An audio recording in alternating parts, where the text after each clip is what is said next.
ओम नमो भगवते वासुदेवाय नमः। श्रीमद्भागवत गीता अथ गर्भ गीता।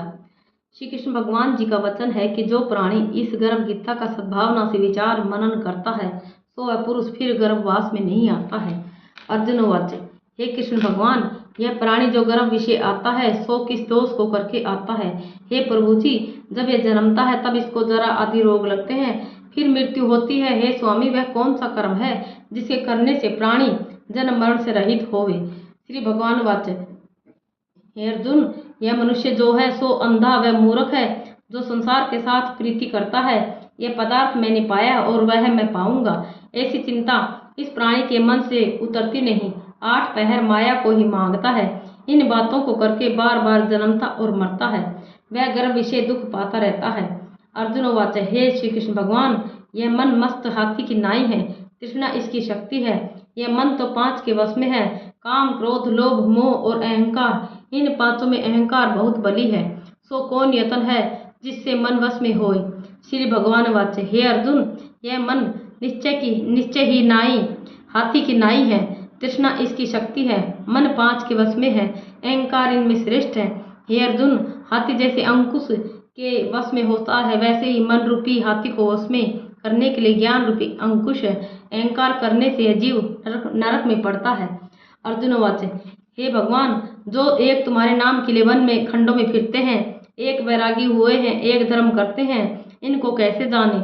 जो वैष्णव है वे कौन है? श्री भगवान वाचा, हे अर्जुन, एक मेरे ही नाम के लिए वनों में फिरते हैं, वे सन्यासी कहलाते हैं। एक सिर पर जटा बांधते हैं, एक अंग पर भस्म लगाते हैं, उनमें हम नहीं हैं, क्योंकि इनमें अहंकार है और इससे मेरा दर्शन दुर्लभ है। अर्जुन वाचे, हे भगवान, वह कौन सा पाप है जिससे स्त्री की मृत्यु हो जाती है? वह कौन सा पाप है कि जिससे पुत्र मर जाता है? और नपुंसक कौन पाप से होते हैं? श्री भगवान वाचे, हे अर्जुन, जो किसी से कर्ज लेता है और देता नहीं, इस पाप से औरत मरती है। और जो किसी की अमानत रखी हुई बचा लेता है, उनके पुत्र मर जाते हैं। जो किसी का कार्य किसी के गोचर आए पड़े और वह जबानी कहे कि मैं तेरा कार्य सबसे पहले कर दूंगा, तब समय आए उसका कार्य न करे, इस पाप से नपुंसक होता है। ये बड़े पाप हैं। अर्जुन वाचे, हे भगवान, कौन पाप से मनुष्य सदैव रोगी रहता है? किस पाप से गधे का जन्म पाता है? स्त्री का जन्म तथा टट्टू का जन्म क्यों कर पाता है? और बिल्ली का जन्म किस पाप से होता है? श्री भगवान वाचे, हे अर्जुन, जो भी मनुष्य कन्यादान करते हैं और इस दान में मूल्य लेते हैं, वे दोषी हैं। वे मनुष्य सदा रोगी रहते हैं। जो विषय विकार के वास्ते मदिरा पान करते हैं, वे टट्टू का जन्म पाते हैं।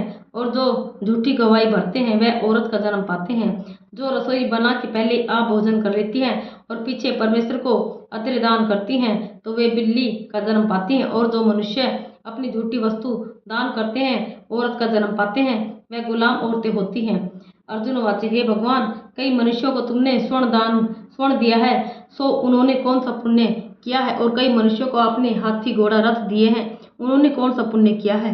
श्री भगवान वाचे, हे अर्जुन, जिन्होंने स्वर्ण दान किया है उनको घोड़े वाहन मिलते हैं। जो परमेश्वर के निमित्त कन्यादान करते हैं, सो पुरुष का जन्म पाते हैं। अर्जुन वाचे, हे भगवान, जिन पुरुषों के अंदर विचित्र देह है, उन्होंने कौन सा पुण्य किया है? किसी किसी के घर संपत्ति है और कोई विद्वान है, उन्होंने कौन सा पुण्य किया है? श्री भगवान वाचे, हे अर्जुन, जिन्होंने अन्नदान किया है उनका सुंदर स्वरूप है। जिन्होंने विद्या दान किया है वे विद्वान होते हैं। जिन्होंने संतों की सेवा की है वे पुत्रवान होते हैं। अर्जुन वाचे, हे भगवान, किसी को धन से प्रीति है, कोई स्त्रियों से प्रीति करते हैं, इसका क्या कारण है? समझाकर कहिए। श्री भगवान वाचे, हे अर्जुन, धन और स्त्री सब नाश रूप है, मेरी भक्ति का नाश नहीं है। अर्जुन वाचे, हे भगवान, यह राजपाट किस धर्म के करने से मिलता है? विद्या कौन से धर्म करने से मिलती है? श्री भगवान वाचे, हे अर्जुन, प्राणी काशिम निष्काम भक्ति से तप करते हुए देह त्यागते हैं, वे राजा होते हैं। और जो गुरु की सेवा करते हैं सो विद्वान होते हैं। अर्जुन वाचे, हे भगवान, किसी को धन अचानक बिना किसी परिश्रम से मिलता है, सो उन्होंने कौन सा पुण्य किया है? श्री भगवान वाचे, हे अर्जुन, जिन्होंने गुप्त दान किया है उनको धन अचानक मिलता है। जिसने परमेश्वर का कार्य और पराया कार्य संवारा है, वे मनुष्य रोग से रहित होते हैं। अर्जुन वाचे, हे भगवान, कौन पाप से अमली होते हैं और कौन पाप से गूंगे होते हैं और कौन पाप से कुष्ठी होते हैं? श्री भगवान वाचे, हे अर्जुन, जो आदमी नीच कुल की स्त्री से गमन करते हैं सो अमली होते हैं, जो गुरु से विद्या पढ़कर मुकर जाते हैं सो गूंगे होते हैं, जिन्होंने गोघात किया है वे कुष्ठी होते हैं। अर्जुन वाचे, हे भगवान, जिस किसी पुरुष की देह में रक्त का विकार होता है वह किस पाप से होता है? और दरिद्र होते हैं, किसी को खंडवायु होती है, और कोई अंधे होते हैं तो कोई पंगे होते हैं, सो कौन से पाप से रहित होते हैं? और कई स्त्रियां बाल विधवा होती हैं तो यह किस पाप से होती हैं? श्री भगवान वाचे, हे अर्जुन, जो सदा क्रोधवान रहते हैं उन्हें रक्त विकार होता है, जो मलिन रहते हैं वे सदा दरिद्री होते हैं, जो कुकर्मी ब्राह्मण को दान देते हैं उनकी खंडवायु होती है, जो पराई स्त्री को नंगी देखते हैं, गुरु की पत्नी को कुदृष्टि करते हैं सो अंधे होते हैं, जिसने गुरु और ब्राह्मण को लात मारी है सो लंगड़ा व पंगला होता है, जो औरत अपने पति को छोड़कर पराये पुरुषों से संग करती है सो वह बाल विधवा होती है। अर्जुन वाचे, हे भगवान, तुम पर ब्रह्म हो, तुमको नमस्कार है। आगे मैं तुमको संबंधी जानता था, परंतु अब मैं ईश्वर रूप जानता हूँ। हे परब्रह्म, गुरु दीक्षा कैसी होती है सो कृपा कर मुझसे कहो। श्री भगवान वाचे, हे अर्जुन, तुम धन्य हो, तुम्हारे माता पिता भी धन्य हैं जिनके तुम ऐसे पुत्र हो। हे अर्जुन, सारे संसार का गुरु जगन्नाथ है, विद्या का गुरु काशी, चारों वर्णों का गुरु सन्यासी है। सन्यासी उसको कहते हैं जिसने सबका त्याग करके मेरे विषय मन लगाया है, सो ब्राह्मण जगत गुरु है। हे अर्जुन, ये बात ध्यान देकर सुनने की है। गुरु कैसा करे? जिसने सब इंद्रियां जीती हो, जिसको सब संसार ईश्वर में नजर आता हो और सब जगत से उदास हो, ऐसा गुरु करे जो परमेश्वर को जानने वाला हो, और उस गुरु की पूजा सब तरह से करे। हे अर्जुन, जो गुरु का भक्त होता है और जो प्राणी गुरु के सम्मुख होकर भजन करते हैं उनका भजन करना सफल है। जो गुरु से विमुख है उनको शब्द विनाश मारे का पाप है। गुरु से विमुख प्राणी दर्शन करने योग्य नहीं होते। जो गृहस्थी संसार में गुरु के बिना है चंडाल के समान है। जिस तरह मदिरा का भंडार हो उसमें जो गंगाजल है जो अपवित्र है, इसी तरह गुरु से विमुख का भजन सदा अपवित्र होता है। उसके हाथ का देवता भी नहीं लेते, उसके सब कर्म निष्फल हैं। कुकर, शुकर, गंधर्व, काक, ये सब की सब योनियों से बड़ी खोटी योनि है। इन सबसे वह मनुष्य खोटा है जो गुरु नहीं करता। गुरु बिना गति नहीं होती, वह अवश्य नरक को जाएगा। गुरु दीक्षा बिना प्राणी के सब कर्म निष्फल होते हैं। हे अर्जुन, जैसे चारों वर्णों को मेरी भक्ति करना योग्य है, वैसे गुरु की भक्ति करना योग्य है।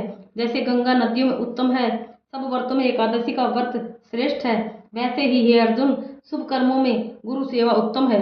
गुरु दीक्षा बिना प्राणी पशु योनि पाता है। जो धर्म भी करता है सो पशु योनि में फल भोगता है, 84 योनियों में भ्रमता रहता है। अर्जुन वाचय, हे श्री कृष्ण भगवान, गुरु दीक्षा क्या वस्तु है? श्री भगवान वाचय, हे अर्जुन, धन्य जन्म है जिसका जिसने यह प्रश्न किया है, तू धन्य है। गुरु दीक्षा के 2 अक्षर हैं, हरि ओम। इन्हीं अक्षरों को गुरु कहता है। यह चारों वर्णों को अपनाना श्रेष्ठ है। हे अर्जुन, जो गुरु की सेवा करता है उस पर मेरी प्रसन्नता है, वह 84 से छूट जाएगा, जन्म मरण से रहित हो नरक नहीं भोगता। जो प्राणी गुरु की सेवा नहीं करता वह 3.5 करोड़ वर्ष तक नरक भोगता है। जो गुरु की सेवा करता है उसको कई अश्वमेध यज्ञ के पुण्य का फल मिलता है। गुरु की सेवा मेरी सेवा है। हे अर्जुन, हमारे तुम्हारे संवाद को जो प्राणी पढ़ेंगे और सुनेंगे 100 गर्भ के दुख से बचेंगे, उनकी 84 कट जाएगी। इसी से इस पाठ का नाम गर्भ गीता है। श्री कृष्ण भगवान जी के मुख से अर्जुन ने श्रवण किया है। गुरु दीक्षा लेना उत्तम कर्म है। उसका फल यह है कि नरक की 84 से जीव बचा रहता है। भगवान बहुत प्रसन्न होते हैं। ओम नमो भगवते वासुदेवाय।